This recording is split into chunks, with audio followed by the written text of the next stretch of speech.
Make that take two. Welcome to Worlds and Crafts, everyone. I'm Bran, your host, and this is this is a stream where we talk about metaplots, mechanics, minutiae in setting building. So, how's everyone doing today? Over here in New Hampshire on the eastern seaboard, we currently have, well, it's not the eastern seaboard, but east coast, either way. We have beautiful, dry, 74-degree weather, so was pretty excited about that when I went out earlier, and we've had the windows open for the first time in like 2 weeks, because it's been ungodly hot, but specifically ungodly humid. And hello there, Patrick. Hello there, your big dad. Hello there, Vegan Jaws. That's a fantastic name. What does Vegan Jaws look like? It's like Swamp Thing, but a shark. 104 degrees. 9 Donka.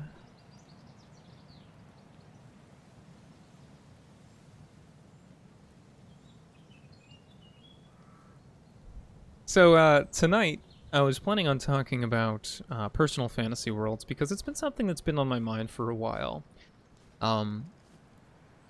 With changes and paradigm shifts going on in the culture and industry, I've been asking myself the question, what initially sparked my joy and love in fantasy?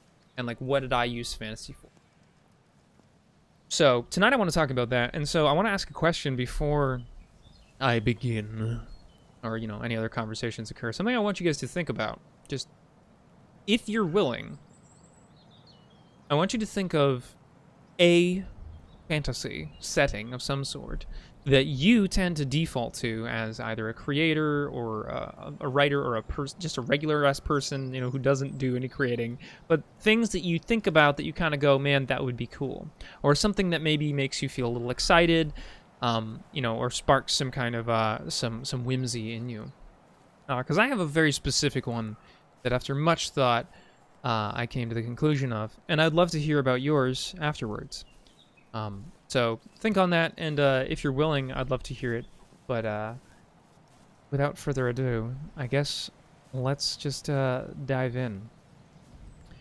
So for those who haven't been watching, Worlds and Crafts is a pretty easygoing stream where we tend to talk about, like I said, world building. And we previously did quite a bit of world building where we designed some locales and some peoples and some species and all kinds of things. I kind of wanted to start fresh because while that was fun, and while we've got some takeaways that I wrote down, things that we're going to keep, like those wonderful magical lizard folk that we made, and also the concept of dragons as abstract ideas made manifest, I thought just really sings to me on a level.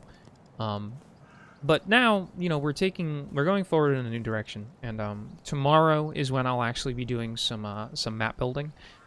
Tomorrow we're going to do kind of a lunchtime stream. It's just going to be like an hour or two from noon to at latest 2 o'clock Eastern Standard Time. But moving into tonight's topic, personal fantasy worlds.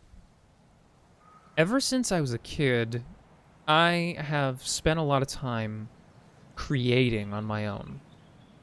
And whatever reason that occurred for a million of them. And I'm glad to hear that, Vegan Jaws. And I'll address your modern urban fantasy thing in a bit. So that's definitely a setting that excites me. But when I was a kid, I spent a lot of time just kind of like digging in the dirt and playing with Matchbox cars. And then, you know, I moved on to Legos and Connects and anything that allowed me to build and create. And I was always drawn to the forest. I have a personal fantasy around that I've kind of clung to, which is this lighted forest, this kind of mystical forest. So I grew up in Western Massachusetts, right? And Western Mass, for those who don't know, is a whole lot of hilly woodlands. It's it's interesting because at one point, most of the countryside was clear-cut into farms. So you have these unworked stone walls and these unworked stone foundations from buildings that have been demolished or burned for centuries at this point. Or maybe not centuries. Yeah, probably centuries. I don't know. And the trees have grown up around them from what was once farmland.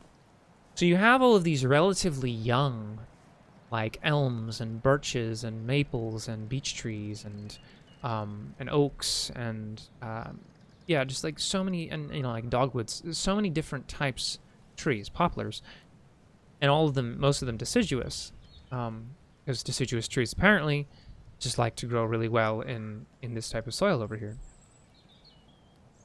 And as a result of that, you have this very kind of light woodland. It's still woodland and still possesses the dangers and perils of woodlands, but as a result of growing up there and playing in those woods, there's this twinge of excitement inside of my mind at the idea of these interlocking boughs from those trees overhanging like a cool, shadowy place. It's hidden, it is safe, it is quiet, it is like mine. And there's also a smell that goes with it. There's this sweet tang of decomposing leaves and the sharp fragrance of then drying pine needles as well. Because we do have plenty of pines as well. It's just they tend to occur in bunches in specific areas. And then there's those stone walls and foundations. And it's this kind of appeal of lost history, because who lived there and what they were living there for is unknown other than through supposition. So it can be anything. There's this kind of mystery that really like tantalized the imagination as a kid especially, but even now. There's something magical about the forest reclaiming all of that. There's something inviting about the forest in general.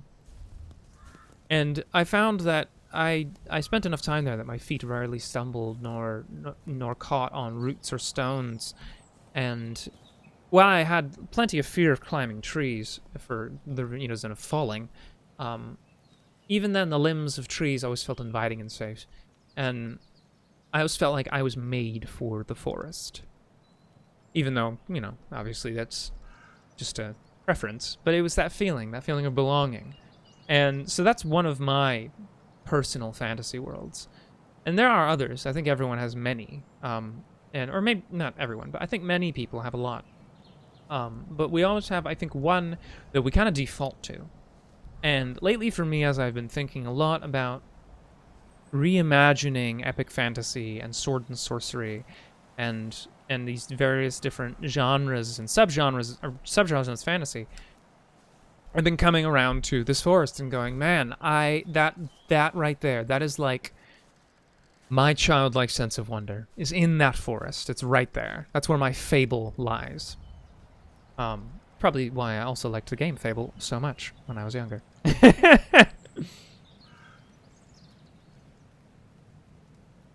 So, there's obviously a lot to go off of there. Like, if I wanted to build a setting, there's plenty of places to start. But I'm curious. If anyone, and Vegan Jaws already spoke up, so maybe I'll just ask you.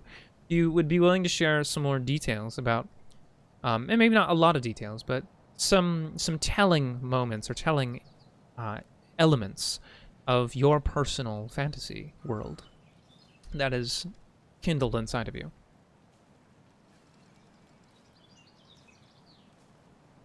And of course, anyone else, feel free to speak up as well. Because I really want to know. Like, I know what mine is, and how mine has evolved. But I don't think... It connects a lot to a world under a world. So kind of like that world beyond sight. Thing that's just under the surface.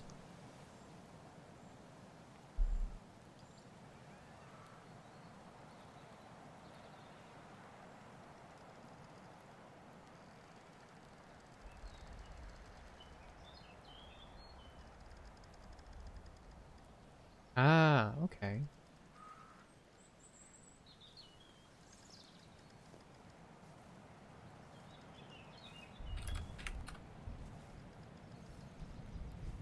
Broken Golem sends his best. He just said that he can't be here quite now because of something appointment, but the park isn't just a park, but possibly a forest filled with evil fae. All right.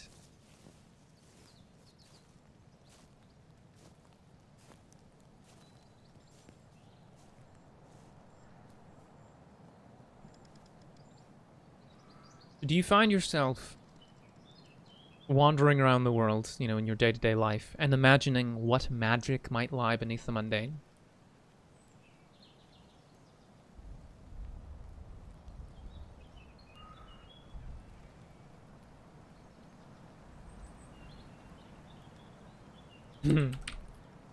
Did you do that today? Is there a specific example of something fun you found? Because I love that stuff. My partner does that all the time.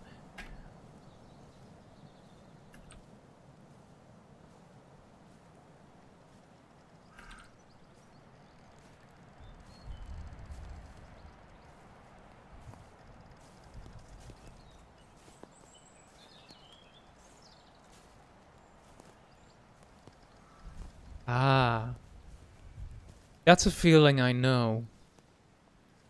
I used to live in Seattle. Well, not really. I lived near actually Patrick Grimkin Lord. Not terribly far from there, but I spent a lot of time in Seattle, and I was gone away for many years, probably 10 years, and I returned to visit, and it was so different, so different.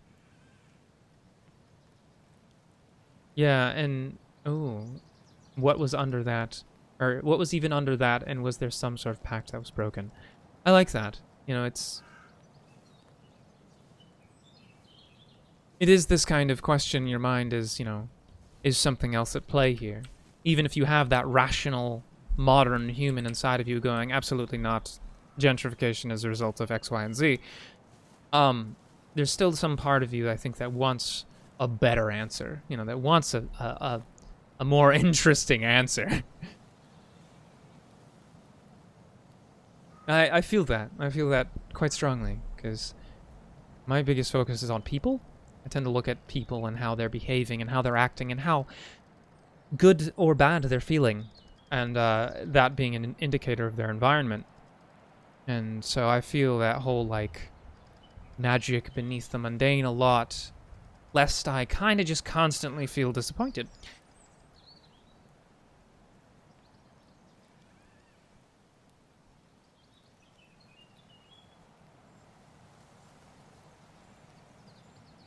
And I think also that the magic beneath the mundane for a personal fantasy is a really excellent way to tell fables and cautionary tales through metaphor and analogy. And what's the other word? Allegory, maybe? Is, you know, by talking about evil spirits being the cause for this gentrification, or the skeletons that are, you know, angry because they were abused in life or something. These, you know, these are all very great potentials for us to tell meaningful stories about our own environment. Stories that are easier to swallow, easier to digest, even though they're about very difficult, very painful topics.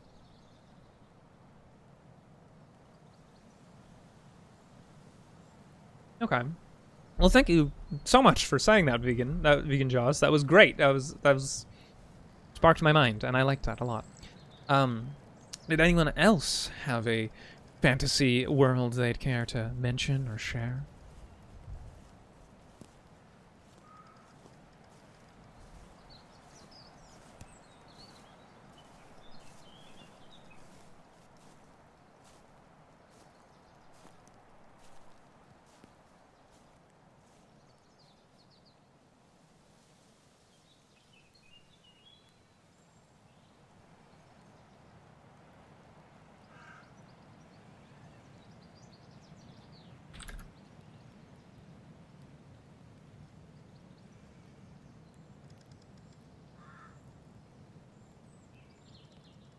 I'm just gonna give this delay just a moment, and I'm just gonna type up some things.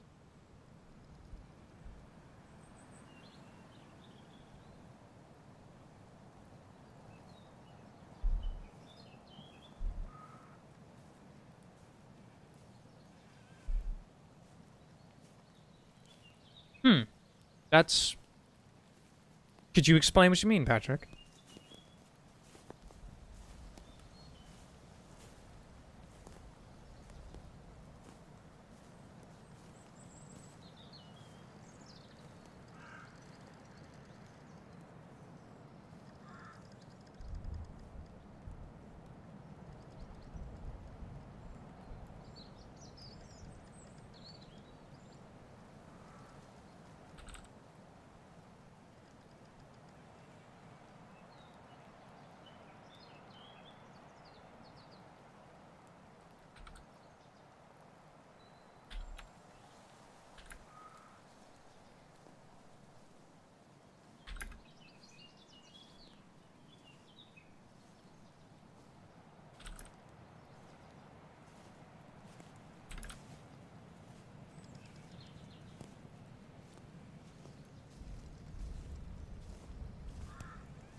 Ah.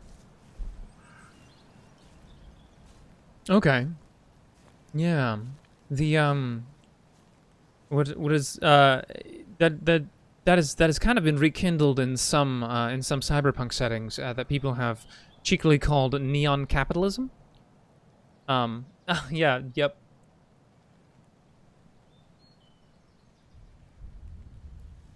Yeah, that's fair. That is a rather interesting setting. Rather interesting fantasy. And I think before I studied sustainability, because that's what I studied in college. Before I studied sustainability, I think I kind of felt that personally, But then I got really depressed, and that was not very fun. But the there is a certain appeal to that, isn't there? It's like the indomitability of human achievement. The sky is not even the limit. The universe at large is the limit. That there is no limit to creation and learning because these things cannot possibly do wrong. Of course, pre-nuke Fallout led to post-nuke Fallout, so we learned that that was a lie. So in this particular fantasy, Patrick, is it true or is it a facade?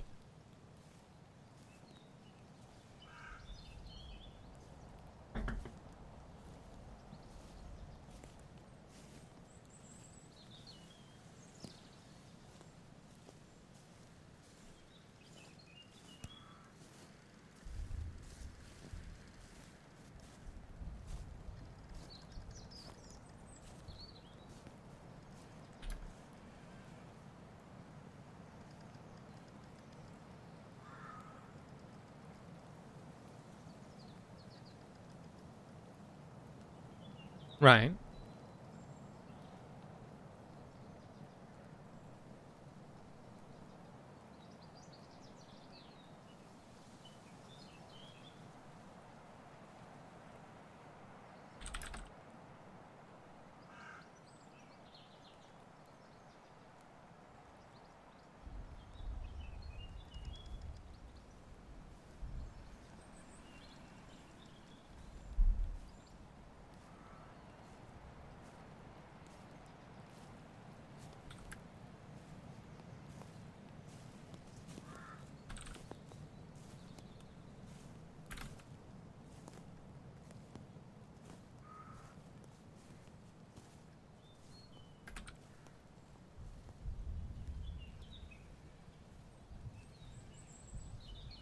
Or, why Mom is always coked out.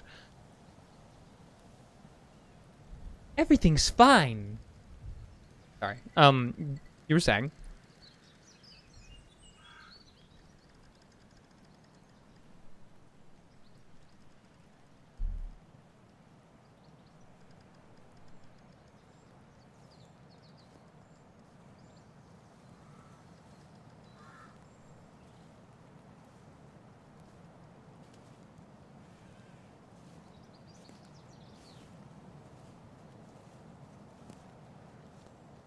Okay.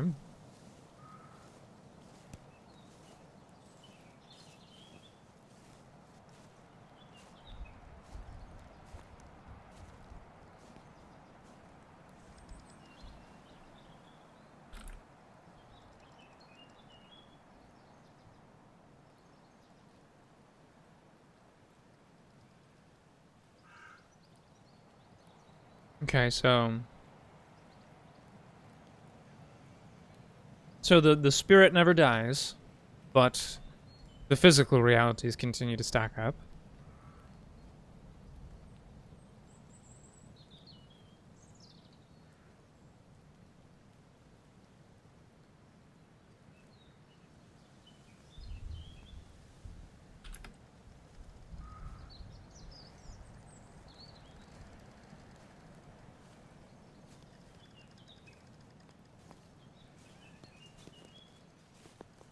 Well, usually the kind of event in a lot of stories, I don't know if you're actually asking or if it's rhetorical, seems to be human error. Seems to be a vast error, a very large error of some sort that gets a lot of people hurt.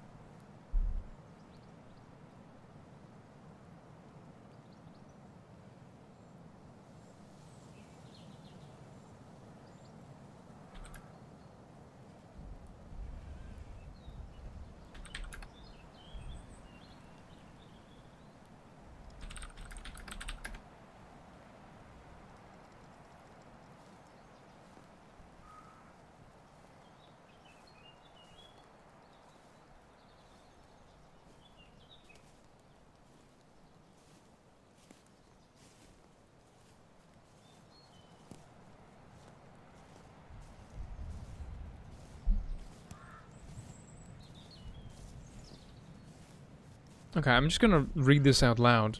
1950s America. For as much as some wax about it, it is indeed a fantasy, which is true. The idyllic 50s setting. Suburbs, industrialism without consequence, humanity reaching for that goal that only hard work and a beer will get you. Like the pre-nuclear fallout. And here's where it gets interesting. In all those fantasies, there is indeed a facade. The smile begins to fade a bit when you reach for a can of tinned ham, or wonder why Mom and Dad drink a little bit too much. Joe lost his hand in the sheet metal plant. Modern medicine can't fix it. Joe gets a hook hand and ends up down at the bar for the rest of his life. Resources start drying up as mankind keeps striving for greater and greater achievements. What kind of event is their tipping point? Are the villains in the world those who break the facade and point out that the Emperor has no clothes?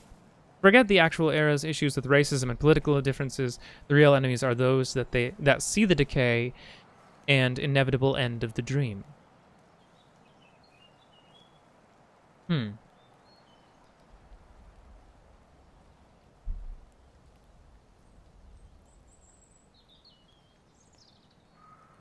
I'm beginning to get some Spanish Inquisition vibes. This is starting to feel a little theocratic, and I'm kind of loving it.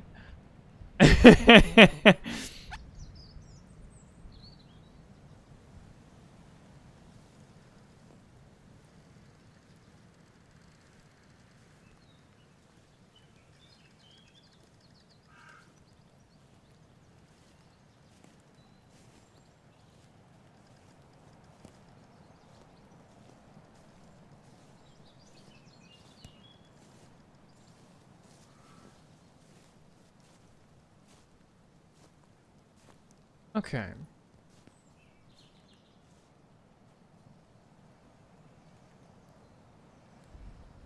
So, I know you're going somewhere with this because I know you, and that you have some other like end point. In the interest of time, would you hasten it up a little bit? I want to try and get as many of these stories out as I can because I really want to hear everyone's like thoughts and ideas, as many as possible, because I feel like it's really exciting and it's worth talking about because this is what setting building is all about, in my opinion. It is creating your fantasy. That's okay, Patrick. Please keep typing. I want to do that, but I also want to ask if anyone else has any other any settings of their own, any personal fantasies that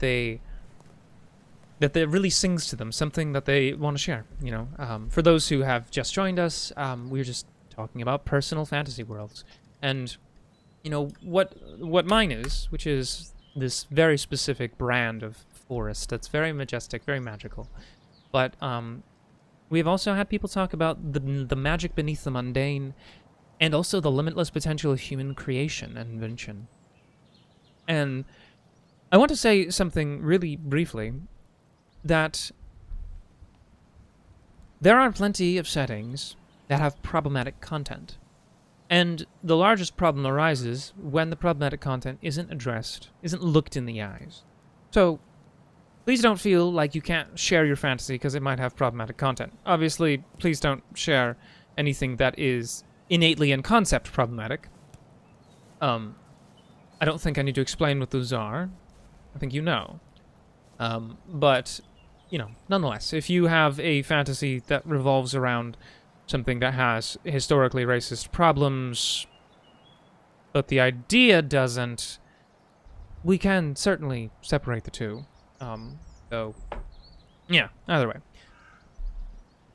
As was mentioned with the 1950s, historically racist. But that doesn't mean we have to keep that. Not at all. We can identify the racism, we can identify the problems, we can choose what to keep and choose what to throw out. We just have to be cautious about it.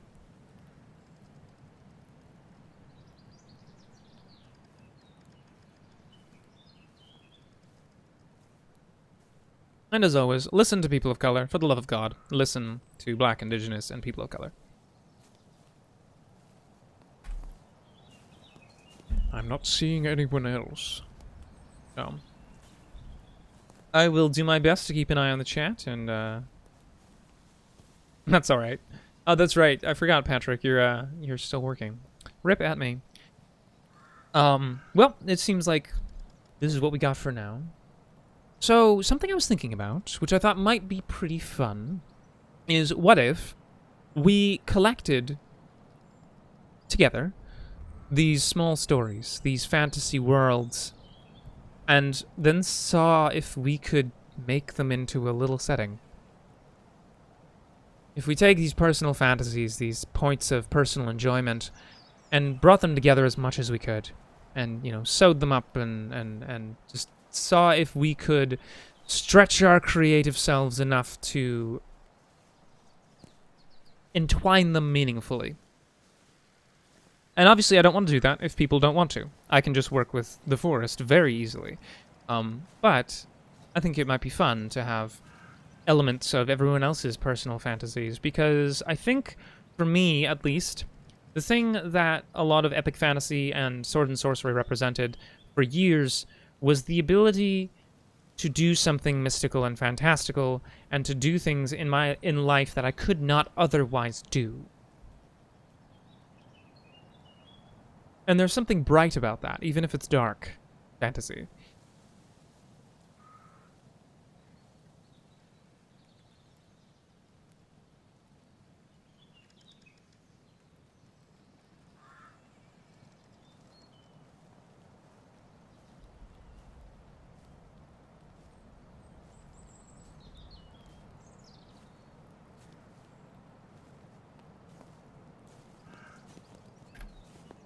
Also, can you guys hear the thing I'm listening to today? Because I could have sworn someone mentioned birds earlier. To date,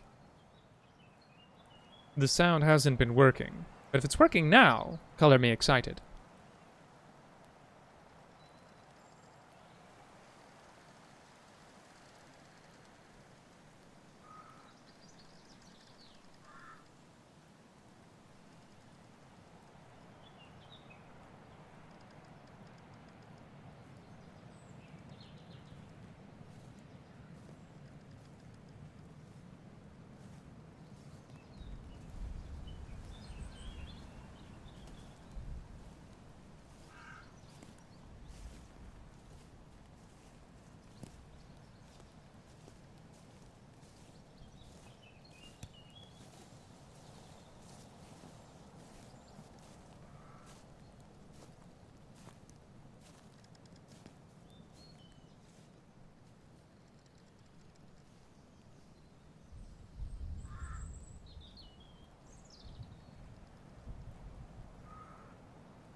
I was just making a tweet because trying to get more people in here.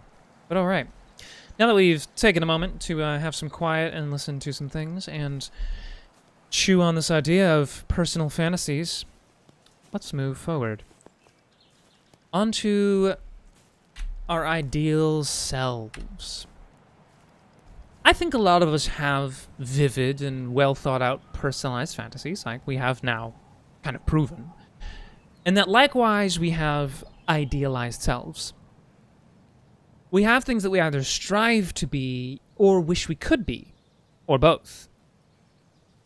That forest that I mentioned, full of birdsong and bright light and shadowed vales and spirits both majestic and malign, it also has an idealized version of me, but not the version I created today. The version that is idealized from me today is filled with wisdom, interpersonal wisdom, where I am able to understand people and life and things and pass that wisdom on to people. But the idealized version of me from my childhood, where that forest existed and began and where I still sometimes return to, is independent, is self-sustaining, is powerful but also kind, but also capable of great violence if necessary. It holds a special place in my heart, being that powerful, independent, almost feral version of myself. And it still kind of gives me chills of excitement sometimes when I think about it. And maybe not everyone has that. I don't know if everyone has that. But I think that our ideal selves and versions of our ideal selves are what help to inform how we play in fantasy games. Specifically, realistically, Dungeons and Dragons and other epic and high fantasies. And I don't want to talk about D&D any more than that, but that's a lot of people's first experiences with high fantasy, because it is kind of freeform, and you are somewhat powerful. Is this idea of our idealized selves. And once we play our first character, we all move on to something weird, like the bicycling lesbian witch from outer space or whatever. Nonetheless, the shades and the wallpaper on the concept, sure, they change, but they're not really changed that much. There's always aspects of the idealized self that is still there somewhere. And I think you can always tell part of that also in what role people play in multiplayer games. Like I'm a support main in most games, so there's that. But the idealized version of self, it changes, and I think that the setting kind of can give us hints about what our idealized self is. Whether it be someone who is capable of seeing beyond the veil, a bright investigator who can find the truth behind the reality in all things, which is something I can relate to, most certainly. Or if it's someone who fights against the status quo, because the status quo is wrong. Or if it is someone who is fiercely independent and capable of being on their own with no one at all, and being completely happy with that. Whatever it is, I think we all have an ideal self inside of our personal fantasies. And you don't have to share that if you don't like, but if you're willing to, I would love to hear it. As I said, I've got my 2 known ideal selves, though there are certainly more than that. There is the charismatic ideal self, which exists kind of in a state of flux, because I tried to live it at one point, and more or less succeeded, but, well, let's not talk about that. With age comes wisdom. Even if that wisdom is to know when to shut up.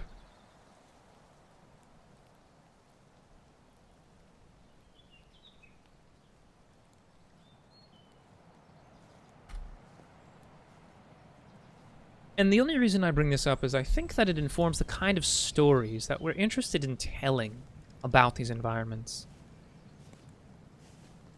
something else for me about the Light Forest is that it exists alongside other personal fantasies, one of which is the fierce rebel.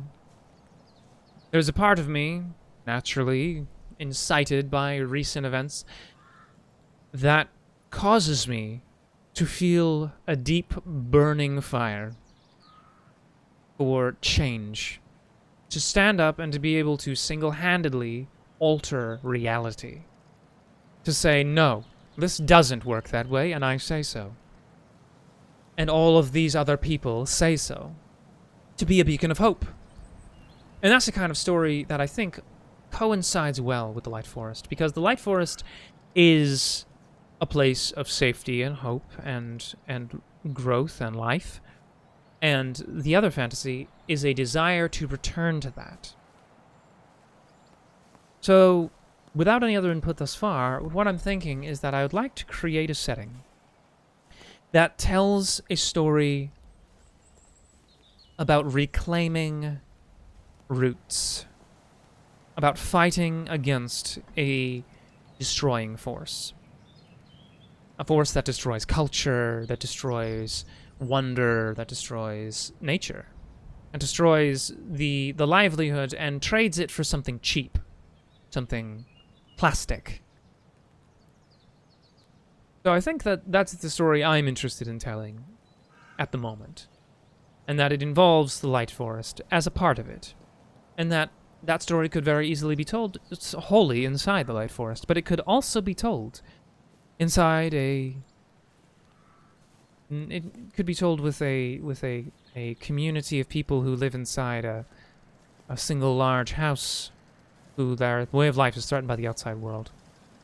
It could be told in the limitless potential of human creation and achievement that is being threatened by unsustainable ideologies, and the struggle of what is truly evil there. And that story could also be told inside the magic beneath the mundane, because the magic is disappearing. And how do we bring it back? What kind of stories do you want to tell?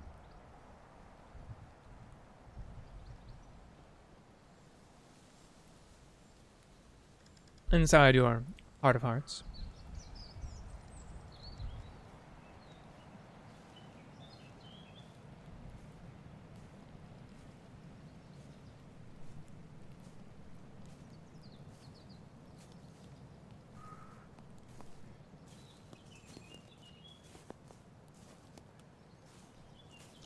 I think it's one of those things that's beautiful about fantasy, is that you can tell the same story over and over in a million different contexts, and as a result, it can meet people where they're at. You can tell the same story over and over, and it's been done before, and every time you tell it, you know, at least one person in your friends group is like, eh, but then they see one that they really love, and the rest of you are like, eh, it's because it speaks to them. Like, I know for a fact that the film Rise of the Guardians, which is a DreamWorks film, an animated film, a family film, that it doesn't speak to everyone. But for me, it speaks to a very sensitive topic inside of me. Overcoming trauma. And so it's very meaningful to me. But there's also problems with it. You know, so it's not for everyone. It's for me. And it's for people like me. And I think that we can tell stories like that just with the setting itself, quite easily. So, again, here's what I'm proposing. Let's bring this into a physical concept. Let's go ahead and make a new thing.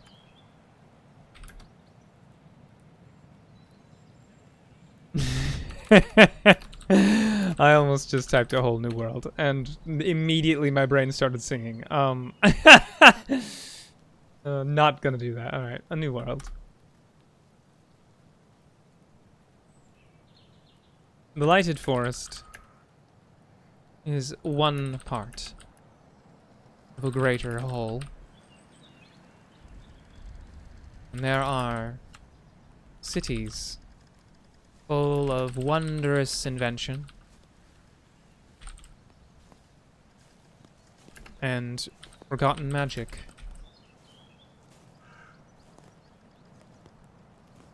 There is something happening to all of it. A deadening through which the greenery grows dimmer and the creations less exciting, and the majesty of the world mass-produced.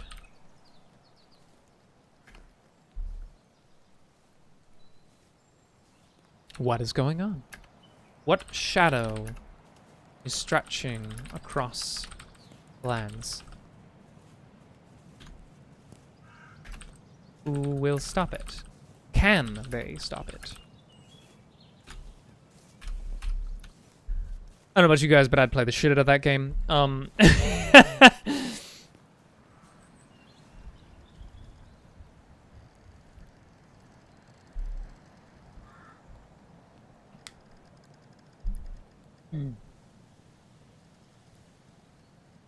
So, let's get some thumbs up, thumbs down. What does that sound like to you? What changes would you make immediately when reading that? Is there something you would say, I would change this slightly? Because ultimately, this is based off of all of you as well. You are making input. This isn't something I'm going to market. This is something we're making together because creating is better with friends. And I want to encourage people to... I want to show people how easy it is to make settings. Like, I'm not a master at this. This is just what you can do easily. And writing it down makes it so you can transform it into something else. And you know, your big dad, that's fair. God, we need to talk about Shadowrun one of these days, don't we? We really do. Because, for me, I think Shadowrun's a very applicable topic, both in its inception and successes, and its modernization and failures. But, nonetheless,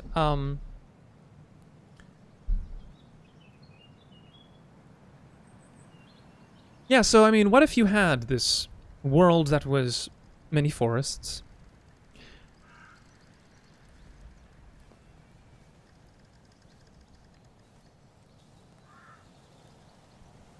Well, your big dad, maybe we'll just have to do that. Yeah, so, vegan jaws. Something I've been thinking about a lot lately, and I think this was part of the mistake I made last time when I was starting this, because I didn't really know where I was going with it. We're just like, I want to make settings. Let's talk about it.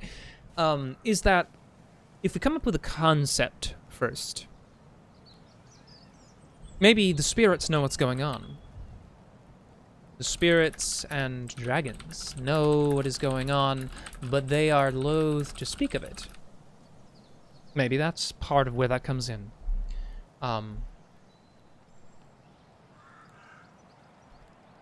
And, you know, if you come up with a concept first, a very nebulous kind of like, well, here's the thing I want. Here's the feeling I want to create. Here's some of the elements I want to include. A forest, a city, industrialism, the unbridled creative spark of humanity. All of these beautiful things all in one setting. And then you start asking yourself, you know, well, how do I accomplish that? You know, what are the systems and elements that we're going to put in place to make that happen? And if you were building a game, you would also have to ask the question, what kind of mechanics are you using? But this is just a setting.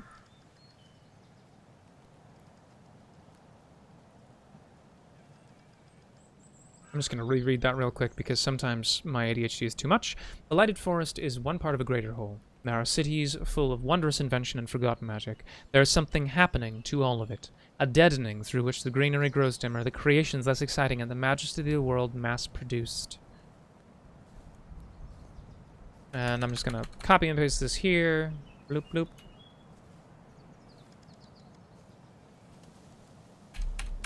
That's better. What is... Okay, so the spirits and... The spirits and dragons know what is going on, but they're loath to speak of it. What is going on? What shadow is stretching across the lands? Who will stop it? Can they stop it?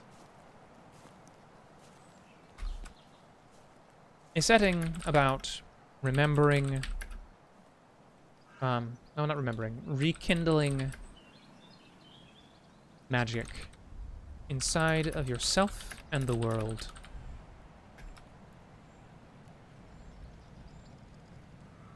Life, creation. Well, instead of creation, let's say invention, because it's a specific one. Life, invention, and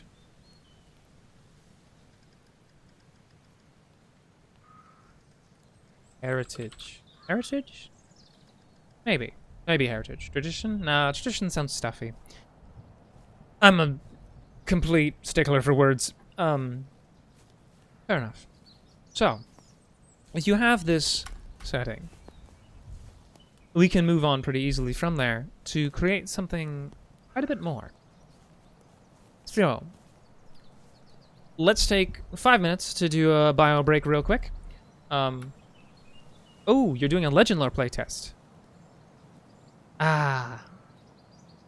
Vegan Jaws, do you, yeah, please come back and tell us how that goes. Legend Lore, it sounds wonderful. And I'm really looking forward to learning more about it, so please let us know how that goes, and good luck to you. Thank you for joining us.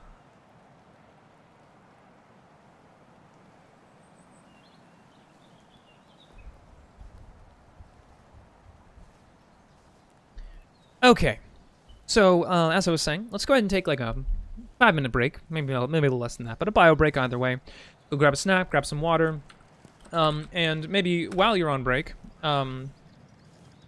check out our Discord, and I forget if it's media or social media. Social, there we go. Yeah, follow Gehenna Gaming on Twitter. Check us out on Facebook, and follow us on YouTube as well, and Instagram. But I will be back shortly for more talk about a new world where we are rekindling the magic inside of ourselves and the world. And as always, something I'm always going to have up, I think, for the remainder of the year, until changes are made, is Black Lives Matter, folks.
And we are back. Sorry about the delay there, folks. I was predisposed. Predisposed? Indisposed. Wow, predisposed. Yes, I was predisposed to being late. That too, though. Ugh. I hope everyone got a drink of water. I left mine downstairs, but I drank plenty of it, so we're good, I think. So, something I want to talk about then. Hey.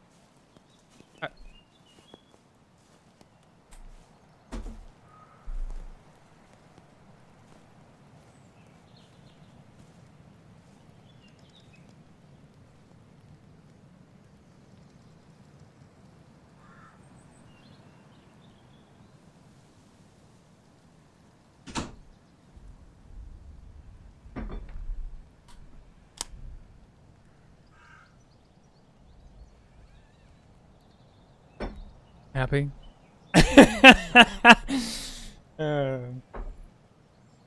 You happy, bitch? Alright. So, so then, with a concept developed around the idea of a setting, let's talk about steps that we're going to take to develop this and then finally actually build it out. So, high concept.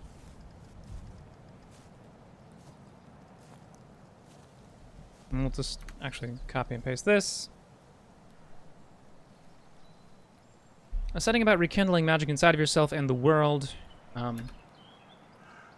through remembering life, invention, and heritage.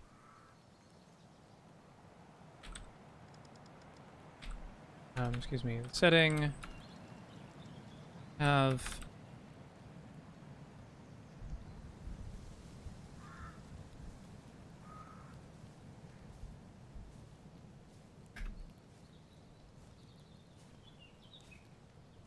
themes of a changing world, with supernatural. Instead of the word supernatural, what do I want here? I guess supernatural. With supernatural entities such as the Fae and dragons, spirits, all either disappearing and leaving or losing their power. They understand what is going on, and the journey to healing the world is the let's call it the protagonist's primary goal.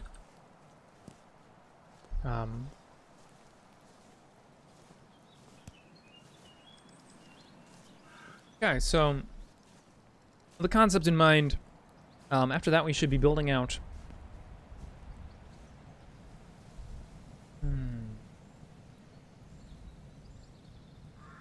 Sorry, I'm going brain dead here for some reason. I know why, actually. I'll take this moment to say this. It is likely possible that we're going to have to end this a little early. How dare you, Patrick? By a little early, I mean up to half an hour. There's something going on here at home that I need to address. And that's going to be easier accomplished if I end early. But it shouldn't really impact us too much, seeing how it took so short for us to get through that. You just got here. Well, hello, LaFreaky. How are you? I'm really sorry about that. You just got here. Maybe we should do a recounting for LaFreaky. What am I thinking? There it is. My brain was not functioning.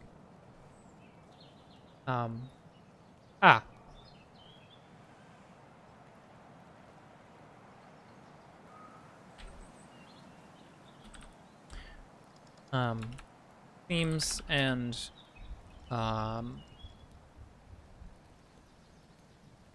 and feeling.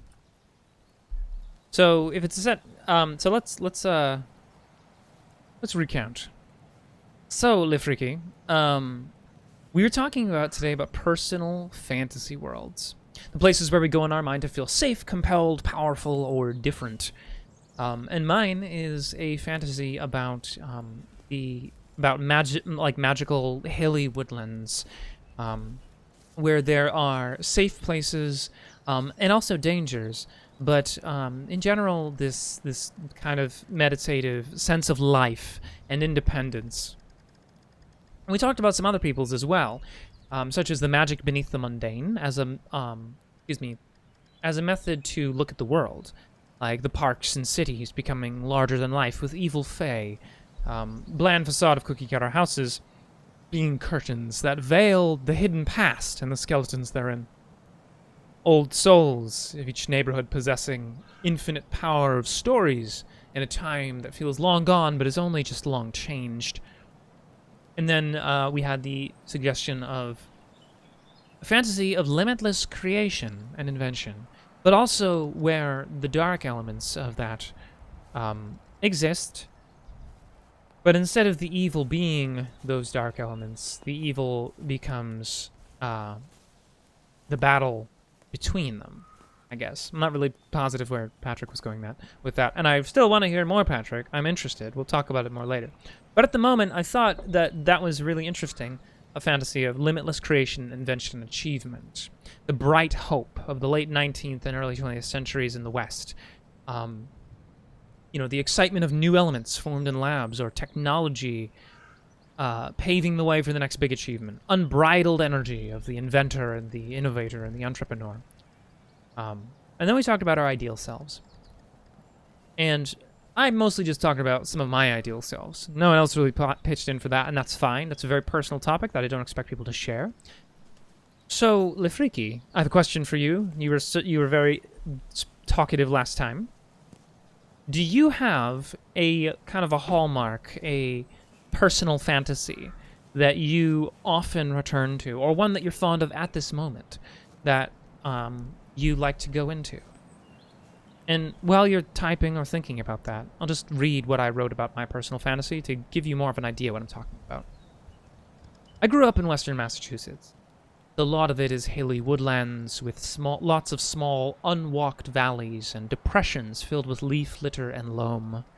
There's a twinge of excitement inside of my mind at the idea of these interlocking boughs from maples, oaks, elms, and beeches, overhanging a cool, shadowy place that is enclosed and hidden, a space that is safe. The sweet tang of decomposing leaves and the sharp fragrance of drying pine needles are the smells of home. And the lost history formed of stone walls and empty foundations reclaimed by the forest fill me with childlike wonder. There's something magical and inviting about the forest, even if it is likewise filled with dangers. My feet rarely stumble nor catch on the roots and stones buried by the passage of life, and while my fear of falling keeps me from climbing very high, the limbs of the trees feel inviting and safe. I feel as though I was made for the forest. So, do you have a personal fantasy that you care to share, Lifriki? Considering you just got here and announced yourself.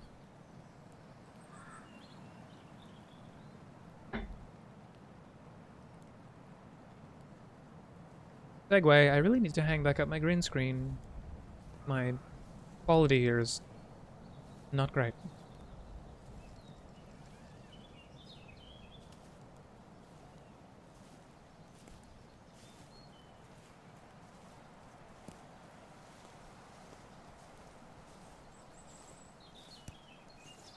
Well, maybe you, like some people, don't really have a specific one.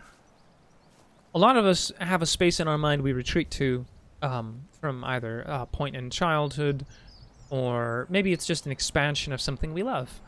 But a created space, a created place. Like the one I mentioned. I may have grown up in Western Mass, but the thing I talked about is still a fantasy. In this fantasy world, I'm just talking about inside yourself, for you. So yeah, for your day-to-day. trying to remember their name now. Vegan Jaws had said that theirs was that they look around at the world around them and they imagine the magic beneath the mundane. Sometimes dark, like, you know, the city parks being filled with evil fae, or the skeletons underneath these gentrified homes and areas. And so it's different for everyone. Because everyone has a different perspective. There's one that springs to mind, but it was kind of subconscious. That's fine that it's subconscious. No, we're definitely not going to judge you. Ah, that's cool. Do you care to share them? Huh, okay. So, do you have anything about it you remember?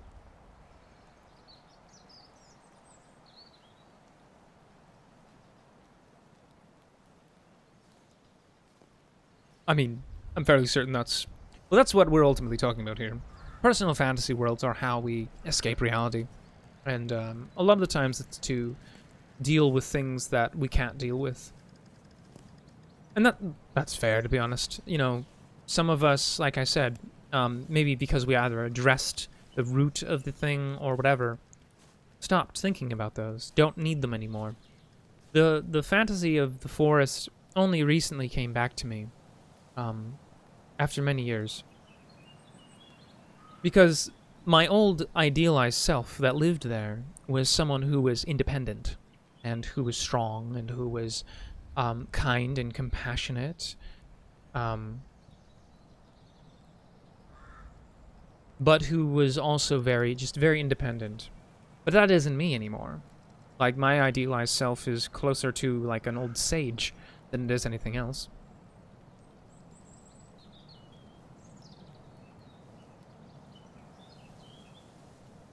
Fair enough. Well, if you come up with anything, feel free to bring it up. So, what I did from there is I suggested that maybe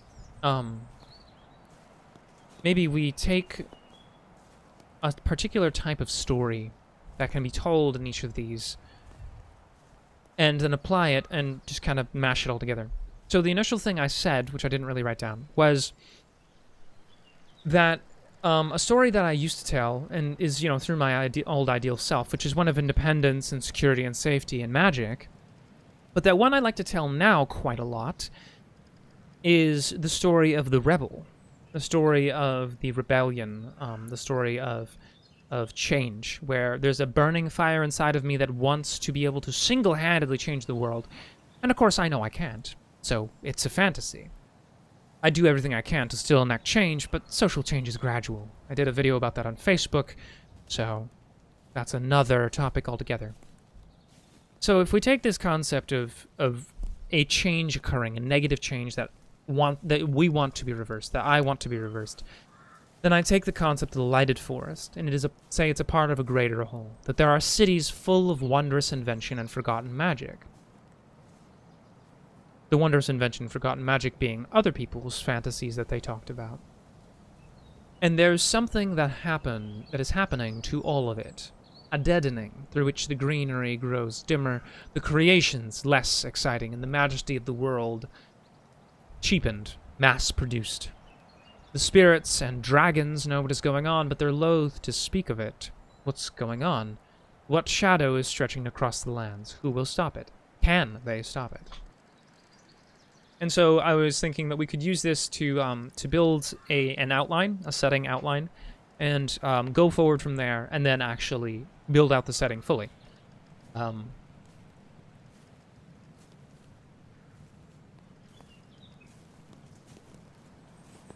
idealized self was the closest to my character from Invisible Sun, a noir-styled bartender and piano player who owned a 20s-style jazz club and served as a friendly ear and cornerstone of his little hidden community.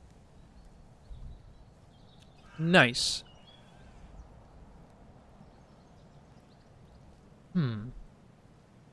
Maybe instead of heritage, I say community. Because I think that's what I really mean. Remembering life, invention, and community. Because ultimately, unity is how we accomplish everything, right? And it's hard. For me, being involved in a community is partly a fantasy because of my own personal struggles. And it is one that I would like to explore more. And I think that's interesting, Patrick, because a bartender and piano player is someone who is ultimately doing their own thing, but also bringing comfort to the world. Friendly ear, comfort. Yeah, someone who brings comfort to people. I think that's great. That's a really... It's wonderful. Let's see here. So, themes and feelings. Something I want as a theme and a feeling is life unaffected by civilization. I'm going to put civilization in italics here because I'm kind of using the colonialist version of that. Civilization contains a magic that it becomes lost through the affect of that civilization. Effect, not affect. I keep doing that lately. My brain keeps confusing effect and affect. I'll bold that because that's the important part.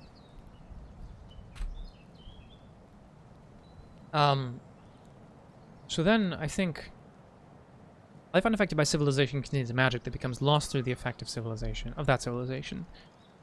But maybe, maybe, and please feel free to input, all of you. Another theme is that the inventive spark, humankind, contains a different magic, a different kind of power.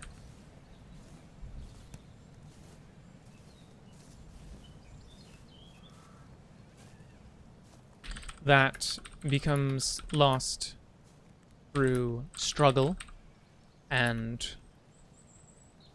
pain. I have to chew on that one a little bit. I don't know, based on what we've talked about so far, what do you think are some themes that we could include in this? Things that come to mind, whether it be images, songs, written ideas.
Hello there, Broken Golem, and welcome. And Patrick, industry being its own thinking force. I was thinking that that is a more deep lore dive question, and that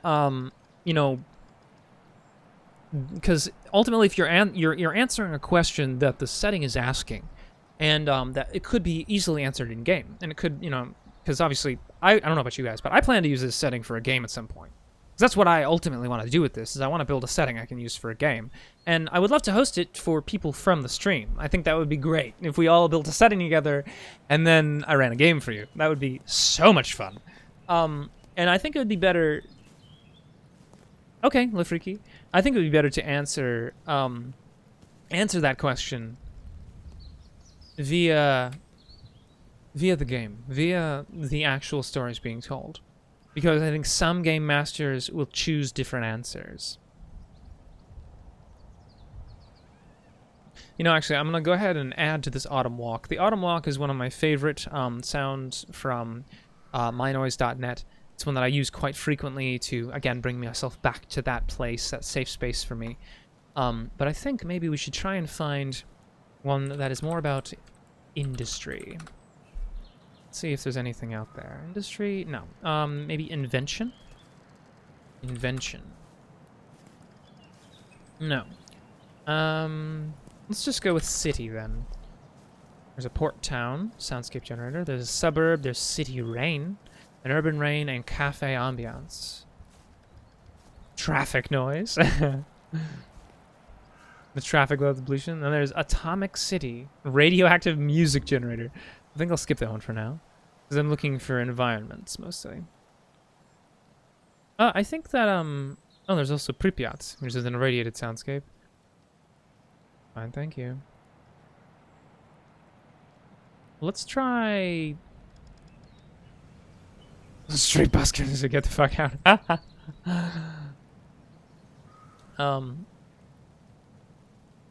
Soundscape generator. This one is listed as a noise blocker. City rain is a composite generator. Oh, these are composites. Some suburb. Let's try the suburb, see what that is about. I'm gonna mute my other thing real quick. Oof. I hate the sounds of lawnmowers. Lawn tractors, blowers, electric mowers. Distant motor, cars. Nah, this isn't what I want. The sounds of suburbs stress me out. Oh, that's not a bad idea. Smith. Actually, there is... I mean, if we're going for a fantasy town, there actually is a section on mynoise which is specifically devoted to... Oh, there's an industrial one right here. Data center, laundromat, vinyl noise, fan noise, holders, windmill, steel mill, fish tanks, factory, fireworks, demolition site, fish tank, fab lab. What the fuck is a fab lab? Hum noise. Let's, what the heck is it? Not here. Where is it? Please hold. Your call is important to us.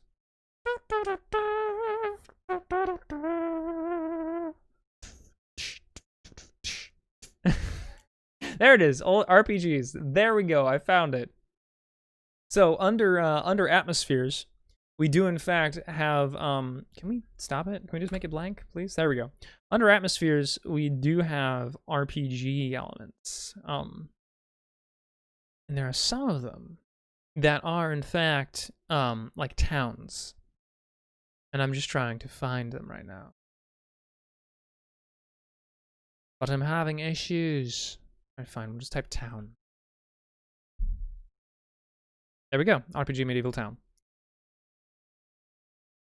Let's reset the levels to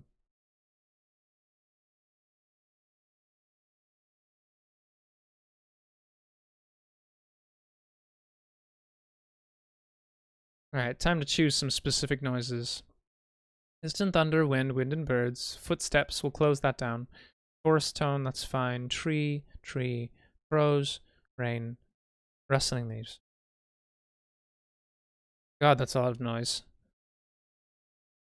Blacksmith, yes, I want that. I want to kill the bells. Or at least make them quieter. Firebell. Yeah, let's get rid of the firebell. Trotting horse. Carriages. Market. Animals.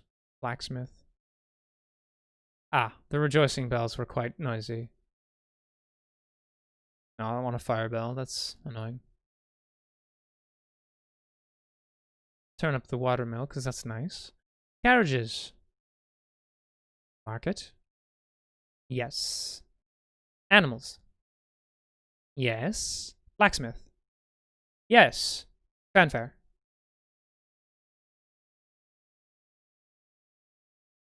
I mean, you wanted buskers, right?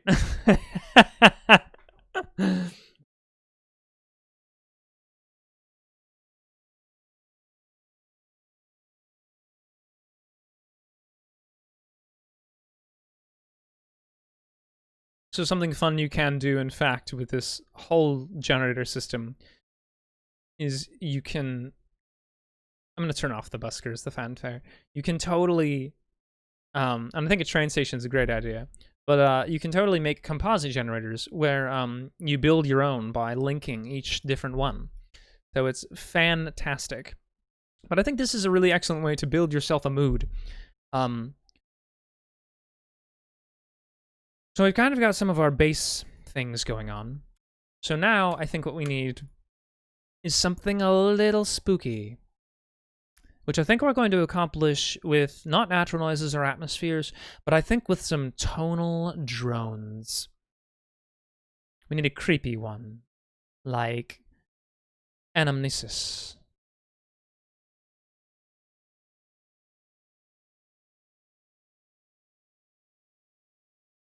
I'm going to turn down all the sliders on the anamnesis and just turn up the infrahum.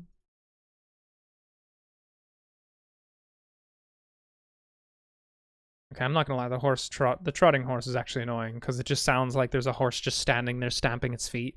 Like somebody's, like it's the coconuts from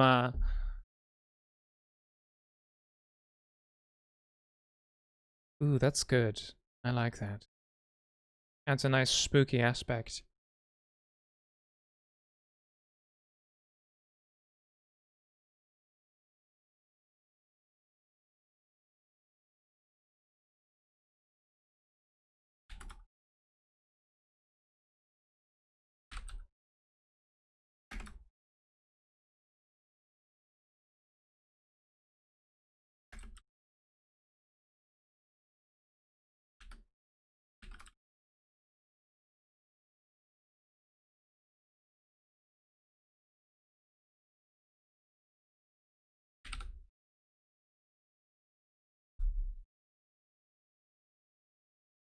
Okay, let's try the other tonal tones. Low hum.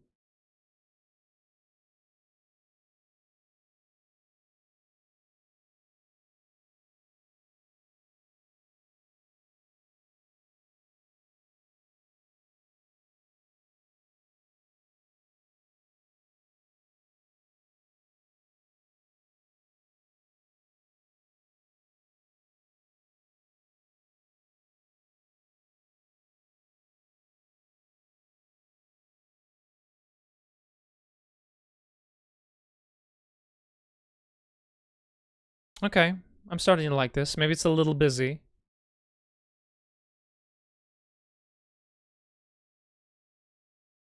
But I think this can work. Turn it all down just a smidge. Okay. I think adding something like a train station to this could be fun. Something a little more industrial. Just maybe one more sound. Wrong page. And I think to do that, I want to go to the noises and let's actually just look for that. Because I think there might be a train station one.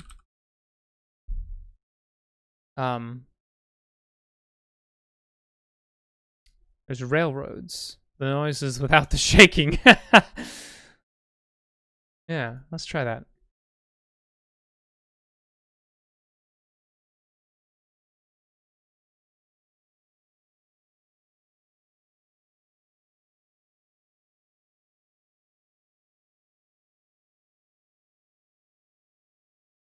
Zeppelins!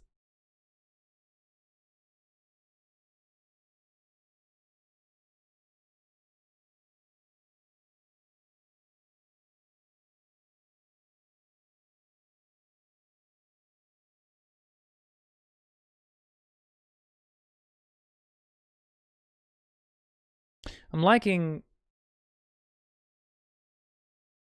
The subtle inclusion of that sub bass and the mids. A little loud. Turn everything down a little bit. At least it's loud in my ears.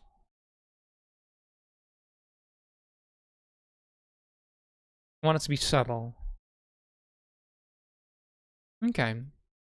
Yeah, because now with all of these sound effects, I'm a pretty auditory person. With all these sound effects, I'm imagining a world that is on the cusp of an industrial revolution.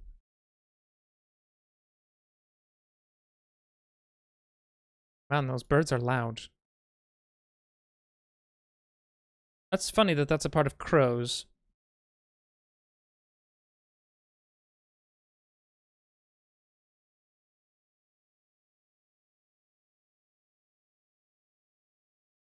Okay.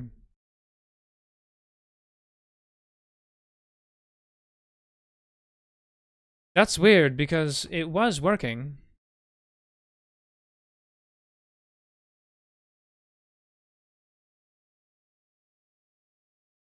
All right. Well, I'm gonna build a generator and I'll post it onto Twitter when I'm done. So that we can have that. Yeah, it was working earlier. The soundscape. Your big dad, Patrick, is the soundscape working or is it not?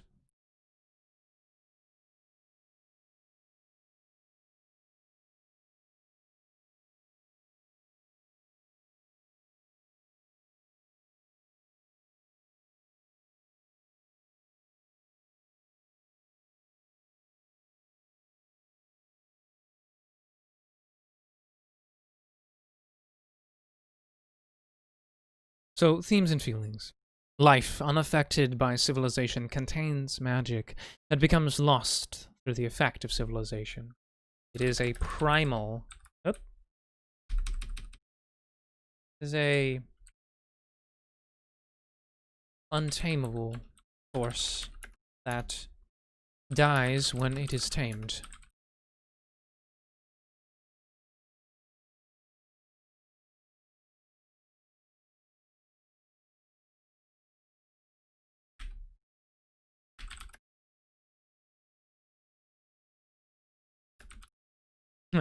Interesting.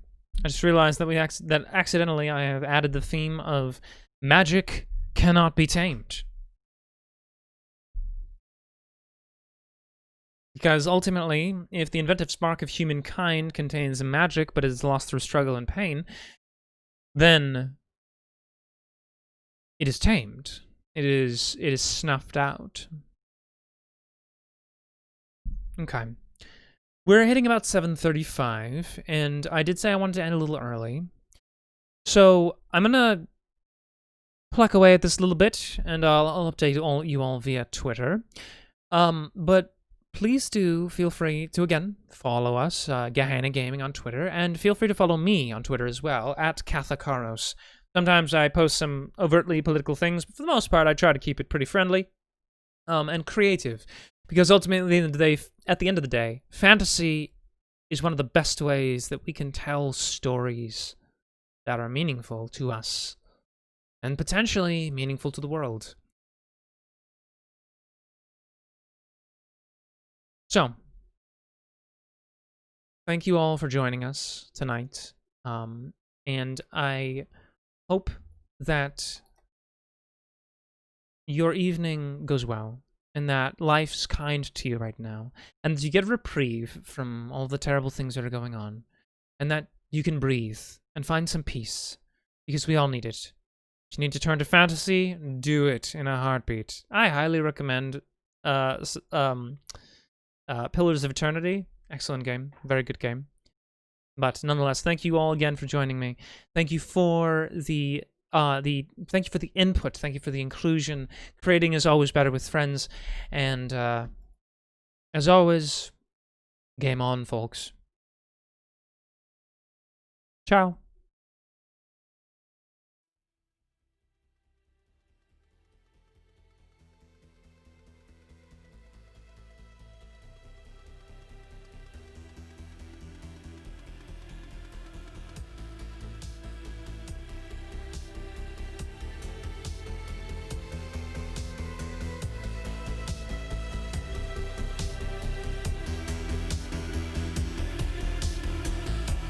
too personal.